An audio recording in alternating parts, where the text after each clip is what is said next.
Hello dear students, जो अपना previous year paper जो सोल्यूशन सीरीज चल रही है उसमें आज अपन कहाँ पहुँच चुके हैं भाई। 12 सितंबर 2024 सेकंड शिफ्ट है ना। तो जो आपका रिस्पॉन्स आ रहा है, जिस तरीके से रिस्पॉन्स आपका मिल रहा है बेहतरीन मिल रहा है और उसे हमें और अच्छा करने के लिए मोटिवेट हो रहे हैं, है ना। तो मुझे पूरी उम्मीद है हमारा ये सिलसिला बेहतरीन तरीके से चलता रहेगा और आपकी पढ़ाई बढ़िया चलती रहे, आप जल्दी से जल्दी सिलेक्शन ले। ऐसी उम्मीद और ऐसी शुभकामनाओं के साथ आगे बढ़ता हूँ और अपना फर्स्ट क्वेश्चन लेके मैं अपना आज का सॉल्यूशन शुरू करता हूँ। ठीक है, तो चलो बच्चा आपने देखते हैं पहला ही क्वेश्चन क्या दे रखा है। पहला ही क्वेश्चन अपना क्या दे रखा है भाई। फर्स्ट क्वेश्चन बच्चा अपना क्या दे रखा है, select the most appropriate option to fill in the blanks, है ना। तो हमें ऑप्शन में फर्स्ट, इस ऑप्शन में देखो दो ऑप्शन दे रखे हैं, आगे शब्द भी दो दो दे रखे हैं।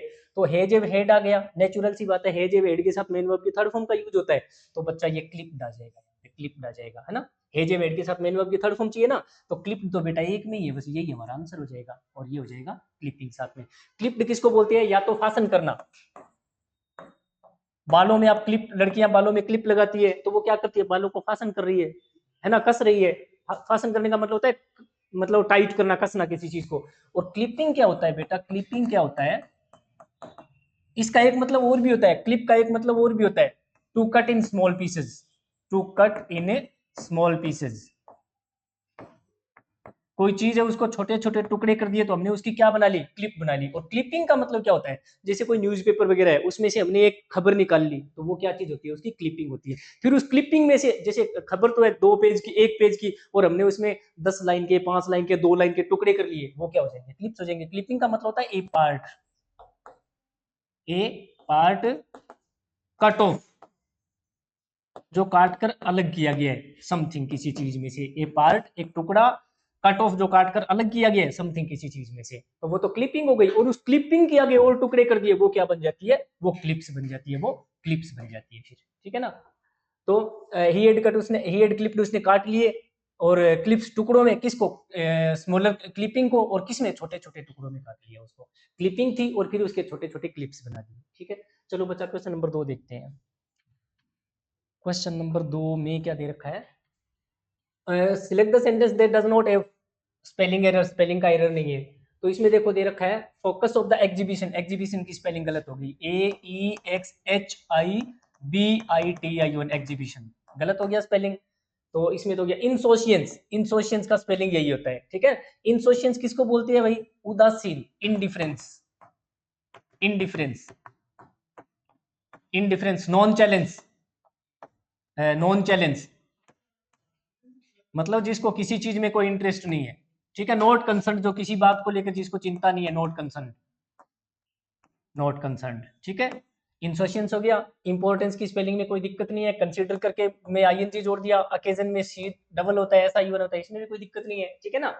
अच्छा, शौक में भी कोई दिक्कत नहीं है, ऑडियंस की स्पेलिंग भी यही होती है, एक्सपेक्ट की भी यही होती है, रिस्ट्रेस में फुल जोड़ रखा है, मोमेंट में जोड़ रखा है, तो बच्चा इसमें कोई गड़बड़ नहीं है, ठीक है ना। Received recognition for her impressive etchings, bucolic, ये गलत है बेटा, ब्यूकोलिक, ब्यूकोलिक की स्पेलिंग होती है BUCOLIC, इसका मतलब होता है ग्रामीण, रस्टिक, इसका मतलब होता है रस्टिक। रूरल, इसका मतलब होता है रूरल। पेस्टोरल, पेस्टोरल, ठीक है ना। इसके लिए एक शब्द होता है एग्रेरियन, एग्रेरियन का मतलब भी ग्रामीण होता है, एग्रेरियन, एग्रेरियन, ठीक है ना। इसमें पेंटिंग में कोई दिक्कत नहीं है, स्ट्रक्चर में कोई दिक्कत नहीं है, क्रोनोलॉजिकल में कोई दिक्कत नहीं है, स्टार्टिंग में दिक्कत नहीं है, क्यूबिज्म में नहीं है, सरियलिज्म, सरियल का मतलब होता है SURREAL। सरियल चीजें ऐसी होती है जिनका रियलिटी से कोई लेना देना नहीं होता। जैसे किसी बंदे के दिमाग में ये आ जाए, नदी है वो तो आसमान की तरफ जा रही है, और पर्वत है वो वो पौधों की तरह उग गए हैं, पौधे हैं वो हवा में उड़ रहे हैं, आदमियों के सिर में सींग उग गए हैं, है ना। तो ऐसी चीजें क्या होती है, सरियल होती है, सरियल फीलिंग इसको बोलते हैं, सरियल फीलिंग, ठीक है, अनरियलिस्टिक, ठीक है। चलो बच्चा हमारा सेकंड वाला आंसर हो गया। क्वेश्चन नंबर 3 देखते हैं क्या दे रखा है। क्वेश्चन नंबर 3 में क्या दे रखा है, most appropriate option to substitute the underline segment, हमें अंडरलाइन सेगमेंट को क्या करना है बच्चा, सब्स्टिट्यूट करना है। तो my sister wished me good luck, मुझे विश किया क्या चीज, गुड लक। गुड लक के लिए मैं कई बार आपको बता चुका हूँ, ब्रेक ए लेग, इसका मतलब होता है ब्रेक ए लेग। और ब्रेक के लेग को मैं एक्सप्लेन कैसे करता हूँ, किसी कलाकार का कोई प्रोग्राम होने वाला है, ठीक है ना, वो मौके पर पहुंचा नहीं, उसका एक्सीडेंट हो गया, उसकी टांग टूट गई, और आपको मौका मिल गया कि यार कलाकार तो आ जाएगा नहीं, जनता आ गई, किसी ना किसी को तो जाना पड़ेगा, तो आ जाइए प्रोग्राम तू दे दे, और आपको उसकी वजह से क्या हुआ, आपको नाम और प्रसिद्धि मिल गई, तो उसकी टांग टूटना आपके लिए कैसी साबित हुई, अच्छा गुड लक लेके आई ना, तो इसका मतलब हो जाएगा ब्रेक ए लेग वाला, ब्रेक ए लेग, ये आपका आंसर हो जाएगा। ठीक है, चलो बच्चा क्वेश्चन नंबर 4 देखते हैं अभी। क्वेश्चन नंबर 4 में क्या दे रखा है, select the option that expresses the given sentence in active voice. Passive दे रखा है, हमें एक्टिव बनाना है, तो वॉज वर्ब के साथ बच्चा क्या दे रखा है, थर्ड फॉर्म दे रखी है, ये इधर आ जाएगा, ये इधर चला जाएगा, और बीच में वर्ब की सेकंड फॉर्म आ जाएगी, क्योंकि वॉज वर्ब के साथ थर्ड फॉर्म का मतलब पैसिव वॉइस है, और सेकंड फॉर्म लगा देंगे तो पैसिव बन जाएगा, सेकंड फॉर्म में तो एक्टिव बन जाएगा, तो वॉज वर्ब अरेस्टेड की जगह सेकंड फॉर्म लगा दो, सेकंड फॉर्म क्या हो जाएगा, वॉज हटाते ये अपने आप ही कौन सी बच जाएगी, सेकंड फॉर्म बच जाएगी। तो देखो अरेस्टेड किसमें है, इसमें पहली फॉर्म है, इसमें हैज लगा रखा है, इसमें वोज लगा रखा है, वोज की तो बच्चा जरूरत ही नहीं है, तो ये देखो अरेस्टेड लगा रखा है, यही वर्ब की सेकंड फॉर्म है, यही हमारा आंसर हो जाएगा। ठीक है, चलो बच्चा क्वेश्चन नंबर 5 देखते हैं भाई। क्वेश्चन नंबर 5 में हमें क्या दे रखा है, select the correct option to form a meaningful sentence. ये देखो 7-8 टुकड़े कर रखे हैं सेंटेंस के, हमें सही क्रम में जमाना है। सेंटेंस में ये तो 8-10 ही शब्द दे रखे हैं ना, मैं बताऊं अगर 50 भी दे रखे हो तो आपको करना क्या है, सबसे पहले वर्ब देखनी है, सेंटेंस में क्या देखनी है, वर्ब। तो इस वाक्य में वर्ब देखो कितनी है, एक तो ये रहा भाई हियर से बना हुआ, और एक देखो दे रखा है इज गोइंग, है ना। अब देखो मान लिया इज गोइंग दे रखा है, इज गोइंग, ठीक है, और एक अपने को दे रखा है हर्ड। अब मुझे एक बात बताओ, इनका सब्जेक्ट होगा वो इनके तुरंत पहले आएगा, सब्जेक्ट होगा वो तुरंत पहले आएगा, तो इसके पहले इनमें से कौन आएगा, या तो एक तो द शेफ है और एक आई है, सब्जेक्ट तो ये दो ही है इसमें, है ना। तो बताओ इसमें क्या जाना चाहिए भाई, एक तो शेफ होता है, ये कुक होता है, और एक सब्जेक्ट है आई। अगर मैं आई को इसके साथ लगाना चाहूं तो आ नहीं सकता, क्योंकि आई के साथ तो इज आता ही नहीं है, आई के साथ तो एम आना चाहिए, तो इज के पहले मुझे किसको लेके जाना पड़ेगा, द शेफ। शेफ का मतलब होता है कुक, रसोईया। तो इसका मतलब हो गया इज गोइंग कहां पर है, आई पर है, इज गोइंग कहां पर है, आई पर है, और आई के पहले कौन जाएगा, फिर आई के पहले चला जाएगा शी, आई के पहले क्या चला जाएगा, शी। अच्छा इधर हर्ड, हर्ड है, ये क्या चीज है, जी, और जी के पहले सब्जेक्ट कौन हो जाएगा, आई हो जाएगा। तो देख लो जिसमें सी आई हो और आई जी दे रखा हो, सी आई जिसमें दे रखा हो, सी आई किसमें है, आई और हर्ड, तो ए के बाद में जी, ए के बाद में जी बेटा, ए के बाद में जी जाएगा, देखो तो यहाँ पर ए जी हो जाएगा, ए जी और सी आई, तो ए जी ये रहा और ये रहा सी आई, यही आपका आंसर हो जाएगा। ठीक है ना, बाकी किसी में देख लो ए के बाद में जी नहीं है, ए के बाद में जी नहीं है, ए के बाद में जी नहीं है, और सी के बाद में आई भी नहीं है, तो बस आपका यही आंसर हो जाएगा। इस प्रकार का कोई भी सेंटेंस मिले तो बस आपको एक ही चीज उठानी है, सबसे पहले वर्ब उठाओ, फिर उसके पहले सब्जेक्ट को सेट कर दो, बस अपने आप उत्तर बन जाएगा। चलो बच्चा देखते हैं क्वेश्चन नंबर 6 कौन है। क्वेश्चन नंबर 6 में क्या दे रखा है इसने, select the most appropriate synonym और अंडरलाइन वर्ड। अंडरलाइन किया हुआ कोई शब्द है और हमें बेटा उसका सिनोनिम बताना है। एंचेंट, एंचेंट से मैं 3-4 शब्द बताता हूँ आपको। एंचेंट का मतलब होता है सम्मोहित कर लेना किसी को, एंचेंट का मतलब होता है सम्मोहित करना, इंटाइस करना, इंटाइस, एल्योर, ठीक है। इसके अलावा हो सकता है चार्म, इसके अलावा कह सकते हैं कैप्टिवेट, इसके अलावा कह सकते हैं कैप्टिवेट, इसके अलावा अपन बोल सकते हैं एक अच्छा सा शब्द और होता है स्पेल बाउंड, स्पेल बाइंड करना किसी को, स्पेल बाइंड करना, और मेस्मेराइज करना। इस सभी का मतलब बेटा क्या होता है, सम्मोहित कर लेना, मेस्मेराइज।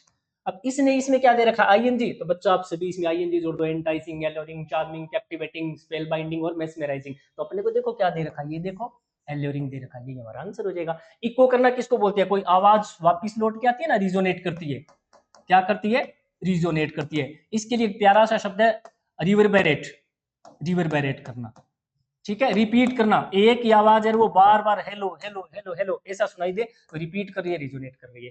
कूल का आपको पता ही है, एक्साइटेड नहीं होता है जो बंदा बड़ा कूल आदमी है, ठीक है ना। रिस्की है तो फुल ऑफ रिस्क, जोखिम से भरा हुआ, ठीक है। तो हमारा आंसर बच्चा क्या हो जाएगा, एल्योर। एल्योर को याद कैसे रखना है, एल्योर से याद रख लो लोरी।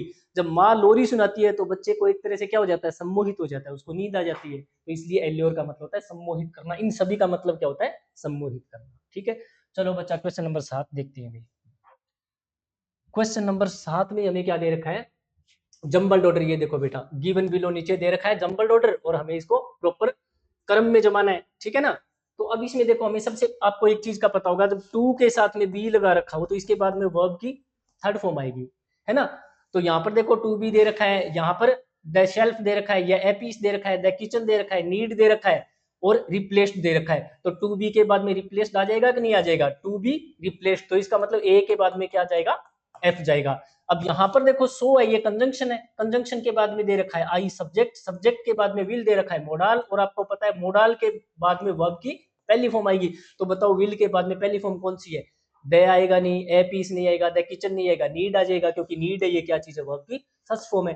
तो बताओ एफ के बाद में फिर कौन सा चला जाएगा? एफ के बाद में ई चला जाएगा, एफ के बाद में ई चला जाएगा। तो जिसमें ए एफ ई लिखा होगा वो हमारा आंसर है। तो B D A F E, बस यही आपका आंसर हो जाएगा। देखो बाकी ये सीक्वेंस किसी में भी नहीं है, तो यही आपका आंसर हो जाएगा। चलो बच्चा क्वेश्चन नंबर 8 देखते हैं अभी। क्वेश्चन नंबर 8 में देखो क्या दे रखा है, one word substitute. One word substitute किसके लिए? For the given group of words, शब्दों का समूह दे रखा है और हमें उसके लिए एक ही शब्द बनाना है। तो the list of subjects, subjects की लिस्ट टू बी डिस्कस, जिसकी चर्चा की जानी है एट ए मीटिंग, मीटिंग में जिन जिन मुद्दों पर चर्चा की जानी है उस लिस्ट का नाम क्या होता है? एजेंडा। मीटिंग में जो भी चर्चा होनी है उसके लिए जो विषय, जितने भी लिस्ट बनी है ना मुद्दों की, वो एजेंडा होता है। मेनू, जो हमें किसी होटल वगैरह में भोजन के आइटम होते हैं लिस्ट में, क्या हो जाएगा? A list of food items, of food items, भोजन के जितने भी आइटम्स हैं। कहां पर? इन ए होटल, या फिर कहां पर? Restaurant, RESTAURANT, restaurant. किसी होटल या रेस्टोरेंट में जो भोजन की लिस्ट होती है वो होता है, उसको क्या बोलते हैं? मेनू बोलते हैं। माइन्यूट्स, माइन्यूट्स का मतलब होता है मिनट। 60 सेकंड का एक मिनट बनता है, और अगर इसका प्लूरल बना दूंगा तो मिनट्स बन जाएगा। अगर माइन्यूट एडजेक्टिव हो, अगर माइन्यूट क्या चीज हो? एडजेक्टिव हो, तब इसका प्लूरल नहीं बनेगा, और तब इसका मतलब होता है स्मॉल। तब माइन्यूट का मतलब होता है स्मॉल या फाइन। अगर मैं बोलूं माइन्यूट डिटेल्स, अगर मैं बोलूं माइन्यूट डिटेल्स, तो कैसी कैसी? बड़ी बड़ी डिटेल या बारीक बारीक डिटेल्स? माइन्यूट का मतलब हो जाएगा। ऑब्जेक्टिव्स, किसी काम को करने का हमारा पर्पज क्या है? मोटिव का मतलब होता है पर्पज। इसका मतलब हो सकता है हमारा मोटिव, कोई काम को करने का हमारा मोटिव क्या है, हमारा एम क्या है, हमारा टारगेट क्या है। बच्चा ये सारे इसके सिनोनिम हो जाएंगे, ठीक है ना। चलो बच्चा क्वेश्चन नंबर 9 देखते हैं अभी। क्वेश्चन नंबर 9 देखते हैं क्या दे रखा है। Most appropriate antonym, antonym bracketed, in the word in the brackets, जो शब्द ब्रैकेट में दे रखा है ना, हमें उसका उल्टा बताना है। विट का मतलब होता है बुद्धि, विट का मतलब होता है विजडम या बुद्धि, और विट्टी है तो बुद्धि से भरा हुआ, मतलब अकल वाला, जिसमें दिमाग हो, ऐसी चीज विट्टी होती है। अगर कोई आदमी विट्टी है तो कैसा होगा? तुरंत जवाब देने वाला, और उसकी बातें अम्यूजिंग भी होगी, मनोरंजन वाली भी होगी, ठीक है ना। इसका उल्टा एक तो दे रखा है इसने विम्सिकल, विम्सिकल का मतलब होता है सनकी, एक्सेंट्रिक आदमी, जिसका दिमाग सेंटर में नहीं है, सनकी, मनमोजी आदमी, एक्सेंट्रिक। इसको बोल सकते हैं कैप्रिशियस, इसको बोल सकते हैं कैप्रिशियस, ठीक है ना। ये प्यारा शब्द है कैप्रिशियस, ठीक है ना। अच्छा, फिकिल भी बोल सकते हैं, फिकिल मतलब चंचल प्रवृत्ति का। वोलेटाइल, वोलेटाइल का मतलब भी क्या होता है? चंचल, जिसकी मन टिकता नहीं है एक जगह। अनअम्यूजिंग, तो इसका उत्तर अनअम्यूजिंग हो जाएगा। वीटी का मतलब होता है फुल ऑफ अम्यूजमेंट, मनोरंजन से भरा हुआ। अनअम्यूजिंग, अम्यूजिंग बोरिंग, जिसको बोल सकते हैं बोरिंग। वोफुल, वो का मतलब मैं आपको कई बार बता चुका हूं, दुख। वोफुल का मतलब होता है दुख, वो का मतलब दुख, वोफुल मतलब दुख से भरा हुआ। मिजरेबल, क्या बोल सकते हैं इसको? मिजरेबल, ठीक है ना। ग्रीव्ड या ग्रीविंग, ग्रीव्ड दुखी, ठीक है ना। ये हो जाएगा बेटा। वो का मतलब ही दुख होता है। सॉरी किसको बोलते हैं? डिसअपॉइंटेड, सॉरी का मतलब होता है डिसअपॉइंटेड, निराश, डिसअपॉइंटेड, निराश। सॉरी फेस कैसा होता है भी? सॉरी फेस कैसा होता है? जिस पर खुशी है या जिस पर निराशा झलक रही है? निराशा, पश्चाताप से भरा हुआ, रिमोर्सफुल, रिमोर्सफुल। जिसको अपन बोल सकते हैं अपोलोजेटिक, अपोलॉजी का मतलब क्षमा, अपोलॉजी का मतलब क्षमा, और जो क्षमा प्रार्थी होने वाला आदमी है वो कौन है? अपोलोजेटिक हो जाएगा। जो ये आपसे माफी मांगना चाहता है तो उसका चेहरा कैसा हो रखा है? अपोलोजेटिक है। वो बंदा क्या है? अपोलोजेटिक है, ठीक है ना। तो इसका ये मतलब हो जाएगा। सॉरी का मतलब डिसअपॉइंटेड हो सकता है, रिमोर्सफुल हो सकता है, अपोलोजेटिक भी हो सकता है, ठीक है ना। चलो एक मुहावरा लिख रहा हूं, कट ए सॉरी फिगर, कट ए सॉरी फिगर। बच्चा इसका अर्थ देखना है घर पे आज, कट ए सॉरी फिगर, ठीक है। इसका इस ईडियम मुहावरे का अर्थ क्या होता है आपने खुद नहीं देखना है आज घर पे। चलो अभी क्वेश्चन नंबर 10 देखते हैं बेटा। इसका आंसर क्या बन गया था अपना? वीटी का हो जाएगा। वीटी का मतलब फुल ऑफ ह्यूमर, हास्य से भरा हुआ। अनअम्यूजिंग का मतलब होता है बोरिंग, मोनोटोनस, ठीक है। चलो अभी क्वेश्चन नंबर 10 देखते हैं बेटा। क्वेश्चन नंबर 10 में क्या दे रखा है? Select the most appropriate antonym of the given word, दिए हुए शब्द का एकदम विपरीत एंटोनिम।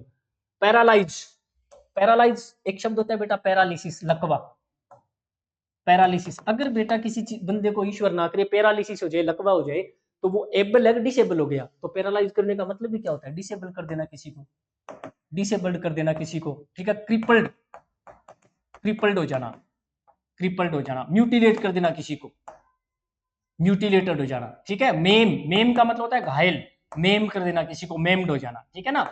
अच्छा, जब आप किसी को पैरालाइज कर रहे हो तो उसको आगे बढ़ने के लिए मोटिवेट कर रहे हो, रोक रहे हो, रोक रहे हो, टू स्टॉप समथिंग, किसी को रोक देना किस चीज से, घटित होने से, घटित होने से, कंटिन्यू करने से, वो कि वो चीज और आगे ना बढ़ पाए, कंटिन्यूइंग, उसको आप कंटिन्यू करने से रोक रहे हो, कंटिन्यू करने से रोक रहे हो, ठीक है ना। डिवेलप करने से रोक रहे हो, डिवेलपिंग, DEVELOPING, किसी चीज को आप डिवेलप करने से रोक रहे हो, ठीक है ना। तो हेल्दी कैसा हो जाएगा, एकदम हट्टा कट्टा और स्वस्थ हो जाएगा, यही आपका आंसर हो जाएगा।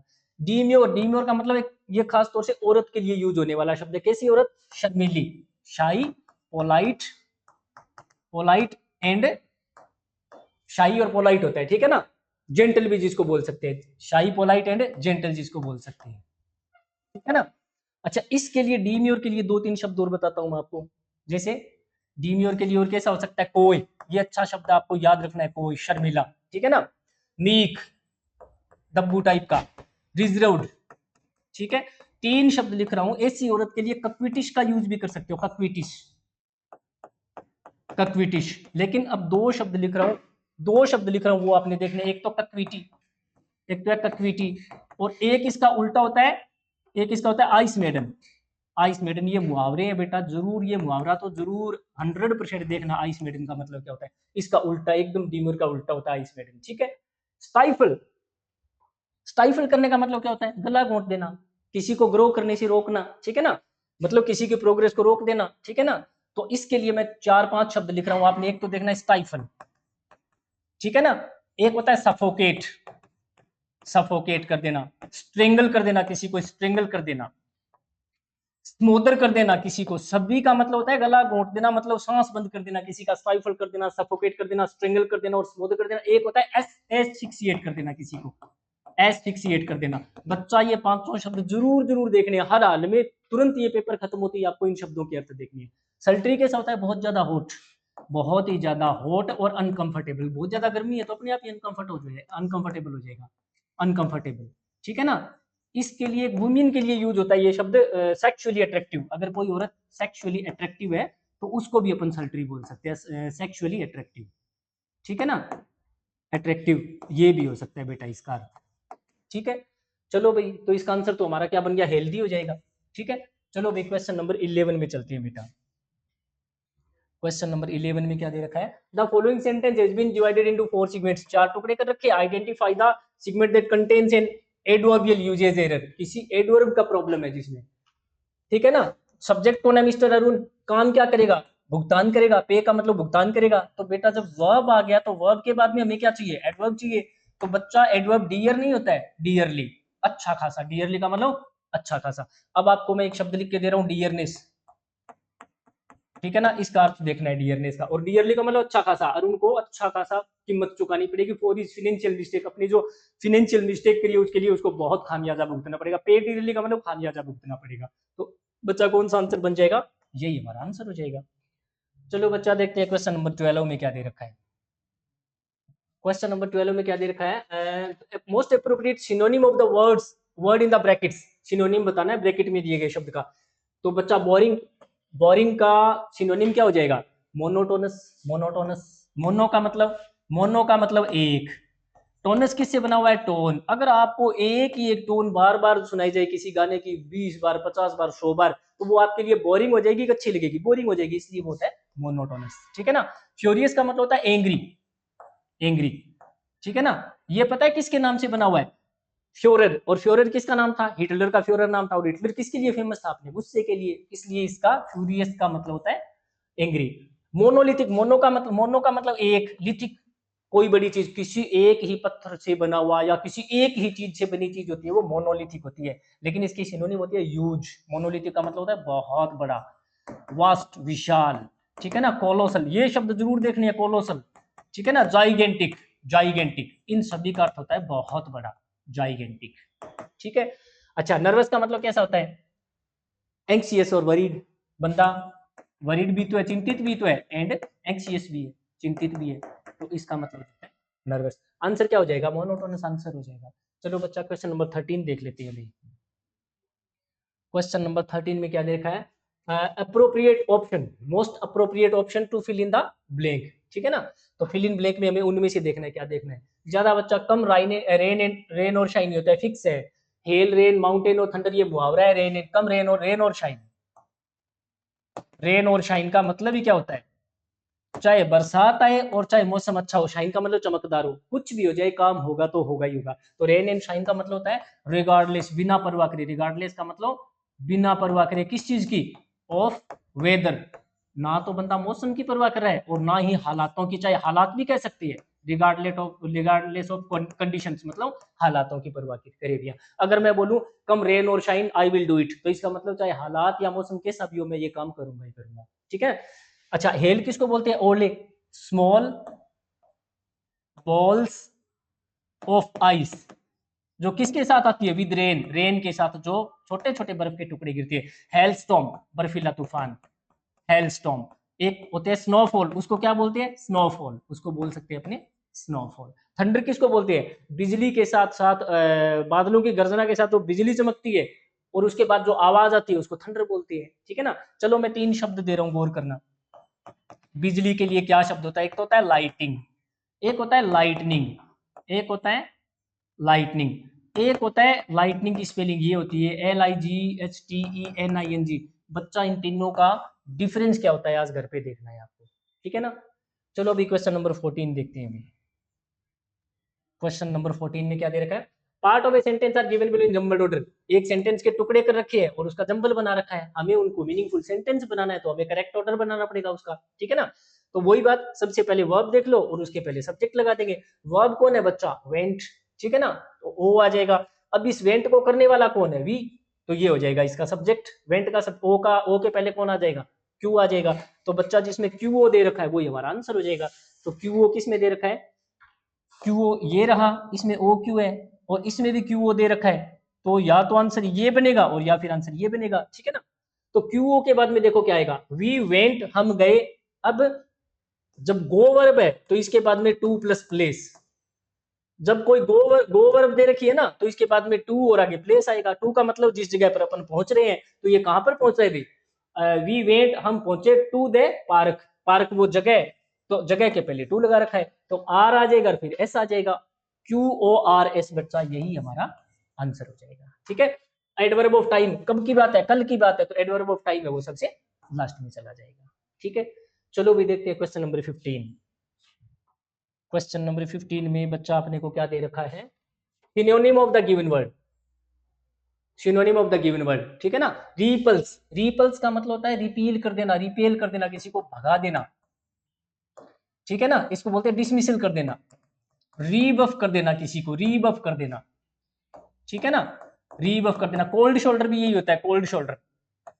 अगर आप किसी के कंधे पे हाथ रखो, मतलब साथ के लिए, भाई यार मैं क्या करूं, अरे उसका कंधा कैसा है, ठंडा, अब कोल्ड होता है वो नेगेटिव वर्ड है, तो कितना ठंडा, मतलब बेरुखी। उसके कंधे को हाथ लगाने से आपको क्या महसूस हुआ, बेरुखी महसूस हुई है, तो इसका मतलब उसने आपको भगा दिया, है ना। इसका मतलब होता है to drive, to drive back, किसी को वापिस धकेल देना, भगा देना, और जबरदस्ती, फोर्सफुली, इसका ये मतलब हो जाएगा बेटा, ठीक है ना, फोर्सफुली। तो रिपल्स का क्या मतलब बन जाएगा इसमें, ये देखो रिपेल दे रखा, ये रहा रिपेल, वापिस भगा देना। सब्स्टिट्यूट का मतलब यही होता है रिप्लेस कर देना, किसी को रिप्लेस कर देना, डेलीगेट करना, किसी को किसी की जगह पर काम करना, यानी डेलीगेट हो जाना उसका, ठीक है।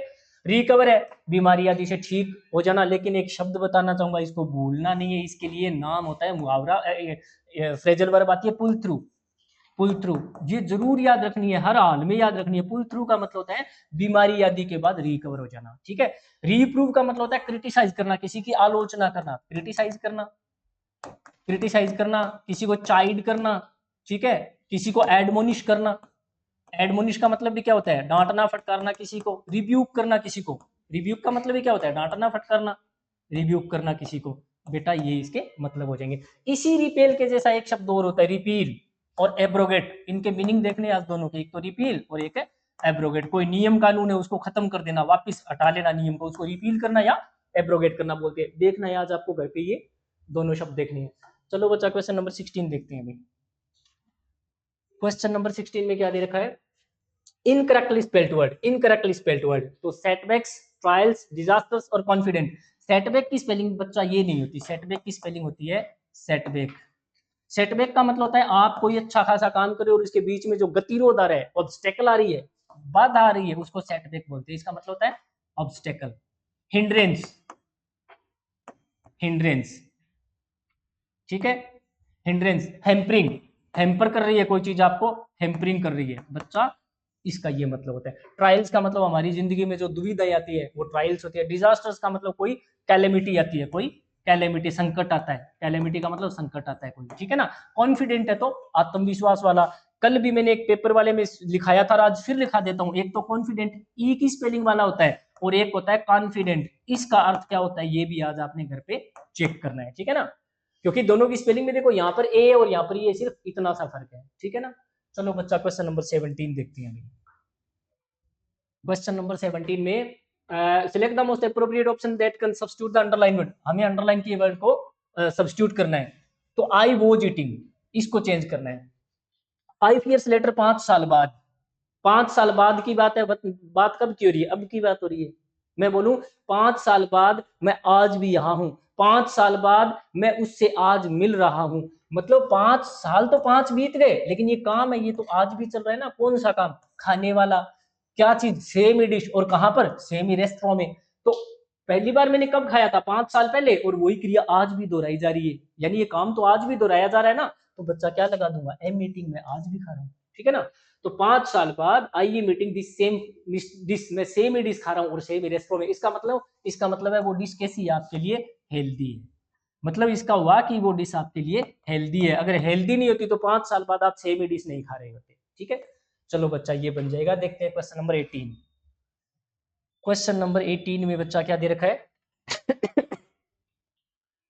Select the option that expresses the given sentence in passive voice. इसका मतलब एक्टिव दे रखा है ना। आपको पता ही है, सबसे पहले वर्ब ही देखनी है, एक्टिव से पैसिव बनाओ या पैसिव से एक्टिव बनाओ, वर्ब के अलावा ज्यादा ध्यान मत दो। तो वर कंडक्टिंग है तो वोज वर का तो वोज वर ही रहेगा। ये आईएनजी है, ये किस में चेंज हो जाएगा, बीइंग में चेंज हो जाएगा। और बच्चा इसकी पहली फॉर्म बना के कंडक्ट की और उसमें ईडी जोड़ दो, तो वोज वर के साथ कंडक्ट बीइंग कंडक्टेड हो जाएगा, वोज वर बीइंग कंडक्टेड। अच्छा, वर क्यों आएगा, क्योंकि हमें एक्सपेरिमेंट्स को पहले लाना है और साइंटिस्ट को बाद में लेके जाना है। तो हमें क्या करना पड़ेगा, एक्सपेरिमेंट्स के बाद में वर लिखा हुआ देखो कहां पर है, एक्सपेरिमेंट्स के साथ में वर यहाँ पर है एक, इसके अलावा कहीं वोज क्यों नहीं लगा रहे, क्योंकि एक्सपेरिमेंट के साथ ऐसे तो ज्यादा है, तो हमें क्या लगाना पड़ेगा, वर लगाना पड़ेगा। ये हमारा आंसर हो जाएगा। देखो वर बीइंग और कंडक्टेड, बस। चलो भाई क्वेश्चन नंबर 19 देखते हैं बेटा क्या दे रखा है। क्वेश्चन नंबर 19 में अपने को दे रखा है जंबल्ड ऑर्डर है बेटा। फिर से parts of a sentence are given below in jumbled order.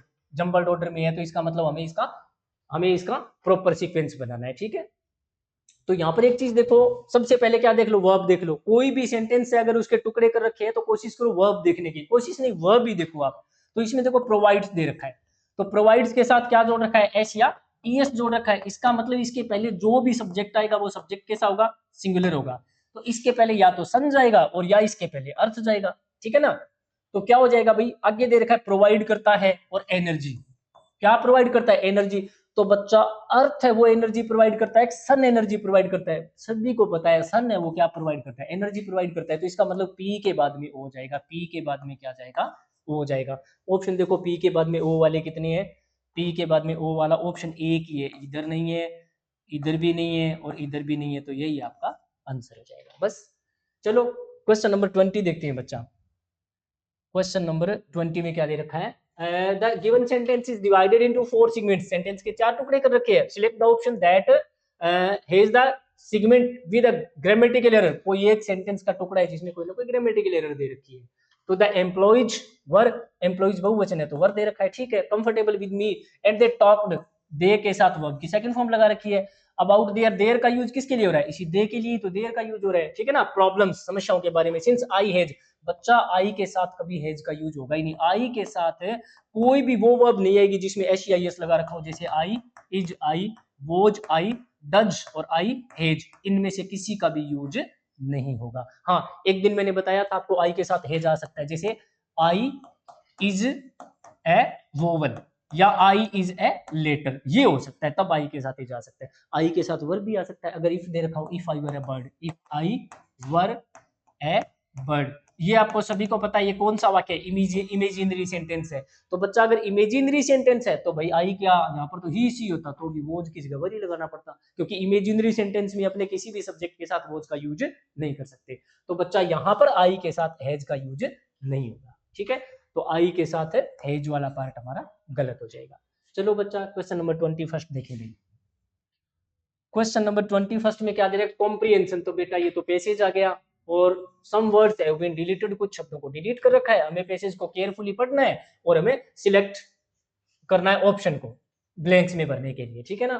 तो देखो क्या दे रखा है इसमें, पीपल क्या करते हैं, से करते हैं, क्या बोलते हैं कि स्टार से वो गवर्न करते हैं देयर फेट। स्टार और गवर्न मतलब शासन करते हैं किन पर, फेट पर। फेट का मतलब होता है नियत, किस्मत, और जो किस्मत में भरोसा करने वाला आदमी होता है उसको फैटलिस्ट बोलते हैं। फैटलिस्ट भाग्य आदमी, भाग्यवादी आदमी, भाग्यवादी आदमी जो बोलता है जो किस्मत में लिखा है वही होने वाला है। नया शब्द है, ध्यान देना, फैटलिस्ट। तो लोगों को लगता है कि किस्मत ही उनकी मतलब है, उन स्टार्स है वही उनके किस्मत पर राज करते हैं, मतलब स्टार्स में जो लिखा है वही होगा। दे फॉरगेट, वो भूल जाते हैं द फैक्ट दैट सक्सेस और फेलियर की, चाहे सफलता है और चाहे असफलता इज है द रिजल्ट, परिणाम ऑफ वंस ओन, हमारे अपने किसका परिणाम है अभी, इंसिडेंट्स का, केस का, पावर का, या एक्शंस का। चलो आगे देखते हैं थोड़ा सा। इफ वी सो, यदि हम बीज ले, चेफ, चेफ किसको बोलते हैं, husk, husk of corn, husk of corn, कोई भी अनाज है उसके ऊपर बेटा जो छिलका होता है ना उसको चैफ बोलते हैं। अगर हम चैफ बीज ले, वी कांट रीप ग्रेन, तो हम अनाज थोड़ी काट पाएंगे, रीप काटना और ग्रेन अनाज, मतलब बीज तो क्या रही है चैफ, और काटना क्या चाहते हैं अनाज, तो ये तो होगा नहीं, क्योंकि हमने कर्म भी वैसा नहीं किया, जैसा कर्म किया वैसा ही मिलेगा। तो कर्म के लिए कौन सा शब्द है इसमें, कर्मों के लिए, कर्मों के लिए एक्शन शब्द है। एक्शन का मतलब ही हमारा काम या हमारे कर्म या हमारा कार्य, तो यहाँ पर क्या लिखना पड़ेगा हमें, एक्शन लिखना पड़ेगा, एक्शन, ठीक है ना। मतलब क्या हो जाएगा, सक्सेस और फेलियर है वो क्या चीज है, रिजल्ट है किस चीज का, ऑफ वंस एक्शन, अपने कर्मों का, कर्मों का ही परिणाम है।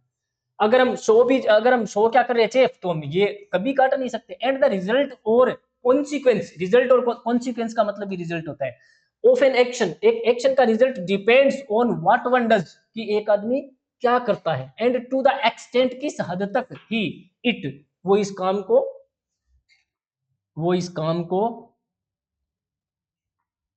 सब्जेक्ट कौन आ गया यहाँ पर, ही के बाद में क्या लिखेंगे, ही के बाद में हैव तो आ नहीं सकता, क्योंकि ही के साथ में हैज आ सकता है, ही तो सिंगुलर है।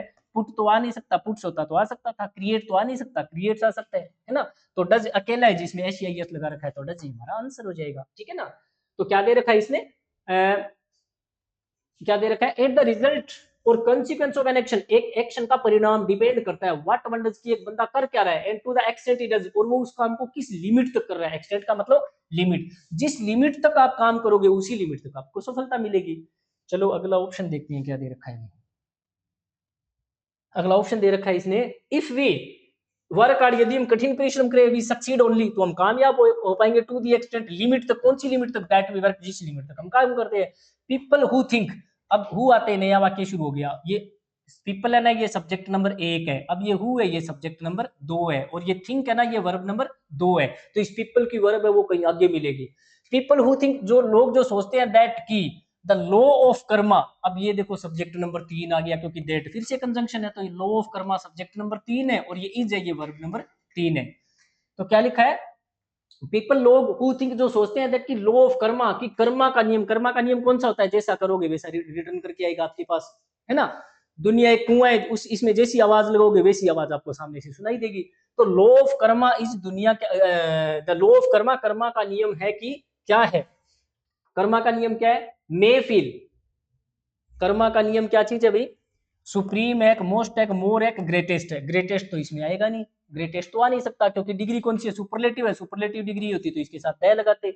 तो लॉ ऑफ कर्मा क्या चीज है, मोस्ट आ नहीं सकता, मोस्ट तो आएगा नहीं इसमें, है ना, क्योंकि मोस्ट और मोर दोनों ही नहीं आ सकते। मोस्ट और मोर दोनों क्या चीज है, एडवर्ब है। मोस्ट और मोर दोनों ही क्या चीज है, एडवर्ब है। और इसके पहले मेन वर्ब क्या चीज है, इज है, और इज के तुरंत बाद में, इज के तुरंत बाद में, इज का मतलब अकेला इज नहीं, इज से मेरा मतलब अकेला नहीं है, बी से बने हुए 500 शब्द, बी से 5 बनते हैं, इज आर एम, इन 500 के बाद में कभी भी एडवर्ब का यूज नहीं हो सकता। इन 500 के बाद कभी भी एडवर्ब का यूज नहीं हो सकता, एडजेक्टिव आएगा, कभी भी एडवर्ब नहीं आएगा इज आर एम के बाद में। तो देखो क्या दे रखे हैं यहाँ पे, कर्मा का नियम कैसा है, सुप्रीम है, सुप्रीम का मतलब सबसे ऊपर है, कर्मा का नियम है वो सबसे ऊपर है, ठीक है ना। अब सुप्रीम में वो एडजेक्टिव क्यों है, जैसे सुप्रीम कोर्ट, जैसे सुप्रीम कोर्ट, तो बेटा कोर्ट क्या चीज है, नाउन, इसकी विशेषता बताओ कौन सी, सुप्रीम, जो सबसे ऊंची कोर्ट है वो सुप्रीम कोर्ट होती है। तो अब हमें यहाँ पर क्या लगाना पड़ेगा, सुप्रीम। लोग जिनको ये लगता है कि कर्मा का नियम है वो सुप्रीम है, सबसे ऊपर है, सबसे ऊपर किसका नियम है, कर्म का नियम है, जैसा कर्म करोगे वैसा ही भरोगे। अब देखो मे फील वर्ब आ गई, इस मे फील का सब्जेक्ट कौन है, ये पीपल, ये पीपल है ना, इस पीपल की वर्ब ये रही। तो वो लोग क्या करते हैं, महसूस करते हैं, महसूस कर सकते हैं that if one is destined to get something, की यदि एक आदमी की किस्मत में लिखा है, डेस्टिनी का मतलब किस्मत और डेस्टाइन मतलब किस्मत में लिखा है, टू गेट समथिंग कुछ मिलना, ही विल ऑलवेज गेट, तो उसको वो मिलेगा ही, whether he strive for it or not, चाहे वो इसके लिए कोशिश करे या ना करे। किस्मत पर भरोसा करने वाले लोग क्या बोलते हैं, जो कर्मों में लिखा है वो तो आएगा ही आएगा। वो एक हिंदी में बोलते हैं ना, अजगर करे ना चाकरी, पंछी करे ना काम, दास मलूका कह गए सबके दाता राम, कह मतलब जिसको जो किस्मत में लिखा है वो तो मिल ही जाएगा, बट ऐसा होता नहीं है एक्चुअल में। बट एक्सपीरियंस टेल, लेकिन एक्सपीरियंस हमें क्या बताता है, दैट रिवार्ड एंड पनिशमेंट। अब देखो एंड दे रखा है, तो क्या दे रखा है, एक साइड में तो इसने अच्छी बात लिखी, रिवार्ड एंड पनिशमेंट्स, चाहे तो हमें अच्छे रिवार्ड मिले और चाहे हमें कोई पनिशमेंट मिले, आर द डायरेक्ट रिजल्ट, ये परिणाम है किस चीज का, ओवर एक्शन, हमारे कर्मों का। ऑनेस्टी एंड हार्डवर्क, दोनों ही अच्छी चीजें हैं, एक तो ऑनेस्टी और एक हार्डवर्क। नेवर गो अनरिवार्डेड, वो कभी अनरिवार्डेड नहीं जाती, अनरिवार्डेड नहीं जाती। अब नेवर है, ये कैसा शब्द है, नेवर का मतलब है नोट, और अन का मतलब भी क्या होता है, नोट, अन का मतलब भी क्या होता है, नोट। इंपॉर्टेंट का मतलब महत्वपूर्ण, और अनइंपॉर्टेंट का मतलब क्या होता है, नोट इंपॉर्टेंट। तो ये भी नोट है, ये भी नोट है, तो इसका मतलब नोट से नोट तो कट गया, तो इसका मतलब ऑनेस्टी और हार्डवर्क दोनों क्या करते हैं, रिवार्ड मिलता ही मिलता है। अगर आदमी ऑनेस्ट है और वो हार्डवर्क कर रहा है तो उसको रिवार्ड मिलेगा ही मिलेगा। एंड आगे देखो, इस एंड के बाद में क्या है, यहां पर गो लगा रखा है, तो गो कैसी वर्ब है, वर्ब की फर्स्ट फॉर्म है, तो इसके पहले सब्जेक्ट कैसा होना चाहिए, प्लूरल होना चाहिए, प्लूरल होना चाहिए। तो इविल डीड्स, तो एक चीज, इसके पहले एंड लिखा है, तो एंड के दोनों तरफ शब्द होते हैं वो सेम होती है। तो इविल डीड्स कोई अच्छी बात है, बुरी बात है, बुरी, इविल का मतलब भी बुरा होता है, डीड का मतलब कर्म, हमारे बुरे कर्म, तो बुरे कर्मों के जैसा ही शब्द हमें यहाँ पर और चाहिए। क्यों चाहिए, क्यों चाहिए, क्योंकि एंड के दोनों तरफ शब्द सेम होते हैं। और हम सब्जेक्ट प्लूरल क्यों चाहिए हमें, क्योंकि आगे देखो वर्ब की फर्स्ट फॉर्म में तो सब्जेक्ट प्लूरल होना चाहिए। तो अब मुझे बताओ आप, इसके जैसा ही बुरा बताने वाला शब्द कौन सा है भाई, फिर बुरा बताने वाला शब्द कौन सा दे रखा है इसने 24th में, बुरा बताने वाला शब्द कौन है, डिसऑनेस्टी। ये देखो डिसऑनेस्टी, ऑनेस्ट का मतलब ईमानदार, ऑनेस्ट का मतलब ईमानदार, ऑनेस्ट ईमानदारी है, डिसऑनेस्टी है तो बेईमानी। तो इधर लिख दो डिसऑनेस्टी बेईमानी, और इधर लिख दो इविल डीड्स बुरे काम, दोनों एक जैसे ही हो गए, ये भी नेगेटिव थिंग है, ये भी नेगेटिव थिंग है, ये दोनों नेवर गो, ये नहीं जाते हैं, नहीं जाते हैं। नेवर का मतलब नोट हो गया, ठीक है ना। और तो कैसे नहीं जाते हैं भाई, मतलब कैसे नहीं जाते, पनिश्ड नहीं जाते या अनपनिश्ड नहीं जाते, देखते हैं क्या हो जाता है इसका, आगे इसने क्या दे रखा है। अच्छा, इसने क्या दे रखा था कि ऑनेस्टी और हार्डवर्क दोनों क्या करते हैं, उनको रिवार्ड मिलता है, उनको क्या मिलता है, रिवार्ड मिलता है, यानी वो अनरिवार्डेड नहीं जाते। तो इसी प्रकार बुरे कर्म और जो आपकी डिसऑनेस्टी है वो कैसे नहीं जाएंगे, पनिश्ड नहीं जाएंगे या अनपनिश्ड नहीं जाएंगे, वो अनपनिश्ड नहीं जाएंगे, यानी उनको पनिशमेंट मिलेगा ही मिलेगा। तो क्या हो जाएगा यहाँ पर, अनपनिश्ड हो जाएगा। अब अनपनिश्ड क्यों हो जाएगा, देखो dishonesty and evil deeds, dishonesty बेईमानी एंड इविल डीड्स बुरे कर्म, नेवर गो, अब नेवर का मतलब भी नोट है, ठीक है। और इधर आगे इसमें से मैं अन को हटा दूंगा, इसमें से अन को हटा दूंगा, तो मतलब क्या बन जाएगा, पनिश। तो इसका मतलब क्या हुआ, बेईमानी है और जो इविल डीड है वो पनिश होते ही होते हैं, उनको पनिशमेंट मिलता ही मिलता है। तो यही आपका आंसर हो जाएगा। चलो बच्चा, ये तो आज का अपना सॉल्यूशन बन चुका है। चलो अगले सॉल्यूशन के साथ फिर मिलते हैं। ज़्यादा से ज़्यादा इस जो सॉल्यूशन है उसको अपने साथी भाई मित्रों को भी दिखाइएगा और आप भी इसका बेनिफिट लीजिएगा। और मैं सुझाव की तो रोज बोलता हूँ आपको कि बच्चा, अगर आपको इनमें कोई भी चीज अच्छी लग रही है या अच्छी नहीं लग रही है तो प्लीज ज्यादा से ज्यादा अपने सजेशंस भी देने, ठीक है ना। खुश रहो, मस्त रहो, स्वस्थ रहो, खूब सारा हार्डवर्क करते रहो।